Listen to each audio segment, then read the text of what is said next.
Video joget TikTok bareng Syahnas Sadiqah tuai hujatan, Nisha Ahmad beri klarifikasi. Itu akun palsu.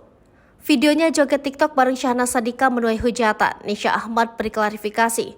Pasca Syahnas Sadiqah klarifikasi mengaku berselingkuh, kini sosial media pun dihebohkan dengan video Syahnas Sadiqah sedang berjoget dengan sang kakak Nisha Ahmad. Sontak, video joget di aplikasi TikTok tersebut pun turut menuai kontroversi. Banyak pihak yang menuding Syahnas Sadiqah sedang menari di atas penderitaan Lady Nayawan. Pasalnya adik bungsu Raffi Ahmad itu pun seakan tak ada rasa penyesalan setelah menghancurkan rumah tangga Lady Nayawan. Sementara itu rumah tangga Lady Nayawan dan Randy Kejanet sedang berada di ujung tanduk perpisahan.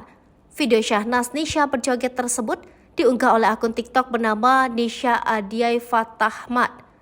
Mirisnya unggahan tersebut tampak diunggah dengan nama akun milik Nisha Ahmad. Namun unggahan tersebut ternyata hanya fake akun dari Nisha Ahmad. Tak tinggal diam, Nisha Ahmad akhirnya memberikan klarifikasi atas berita miring yang merusak nama baiknya melalui akun pribadi Instagramnya. Dalam instastory yang berikutnya, wanita berusia 32 tahun ini lantas berujar bahwa dirinya jarang bermain TikTok.